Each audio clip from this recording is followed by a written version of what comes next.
గృహజ్యోతి పథకం పేరుతో ఎకరం భూమి విక్రయించుకుంటున్నట్టుగా బాండ్ పేపర్పై సంతకాలు తీసుకోవడానికి ప్రయత్నించిన ఫీల్డ్ ఆఫీసర్. మెదక్ జిల్లా శివంపేట మండలం కొంతంపల్లి గ్రామానికి చెందిన రాయల్లి సులోచన గృహజ్యోతి పథకం దరఖాస్తు రిజెక్ట్ అయిందని ఉపాధి హామీ ఫీల్డ్ అసిస్టెంట్ రాములు సులోచనకు ఫోన్ చేసి తెలిపారు. వచ్చి మళ్లీ దరఖాస్తు చేసుకోవాలని ఫామ్ పైన సంతకాలు పెట్టాలని తెలిపారు. బతుకు తెరువు కోసం సంగారెడ్డి జిల్లా గుమ్మడిదలలో ఉంటూ పని చేసుకుంటున్నారని మంగళవారం నాడు సులోచన తన కుమారుడితో కలిసి గ్రామానికి వచ్చారు. రాగానే ఫీల్డ్ అసిస్టెంట్ రాములు సులోచన వ్యవసాయ భూమి సర్వే నంబర్ 433/6/1 లోని 1 ఎకరా భూమి 100 రూపాయల బాండ్ పై సుదర్శన్ గ్రామం గుండ్లపోచంపల్లి మేడ్చల్ జిల్లా వారికి విక్రయిస్తున్నట్టుగా బాండ్ పేపర్ పై టైప్ చేయించుకొని ఇది గృహజ్యోతి పథకం దరఖాస్తు అని చెప్పి బాండ్ పేపర్ పై గృహజ్యోతి రిసిప్ట్ పెట్టి సంతకాలు పెట్టమని రాములు అనడంతో పక్కనే ఉన్న సులోచన కుమారుడు బాండ్ పేపర్ గుర్తించి ఎందుకు సంతకాలు తీసుకుంటున్నావని బాండ్ పేపర్ తీసుకుని చదవడంతో సుదర్శన్ కు సులోచన భూమిని విక్రయిస్తున్నట్టు రాసి ఉండడంతో తమ భూమిని ఎందుకు అమ్మారంటూ అఫీల్ అసిస్టెంట్ రాములు నిలదీసి పోలీస్ స్టేషన్ లో రాములపై ఫిర్యాదు చేసి ఎంపీడీఓకు ఫిర్యాదు చేయడం జరిగింది.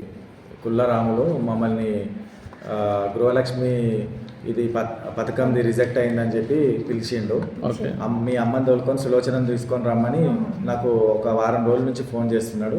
సో ఇవాళ నేను సంతకం కోసమని మా అమ్మని తీసుకొని గృహలక్ష్మి రిజెక్ట్ అయిందని సంతకం కోసం మా అమ్మని తీసుకొని వస్తే ఆయన ఫామ్ కింద ఈ సేల్ డీడు మా అమ్మ అమ్మినట్టుగా ఒక ఫేక్ డాక్యుమెంట్స్ అన్నీ రెడీ చేసి దాని మీద అమ్మ సంతకం తీసుకొని ప్రయత్నం చేసిండు. మమ్మల్ని చీటింగ్ చేసి ఫ్రాడ్ చేసే ప్రయత్నం చేసిండు.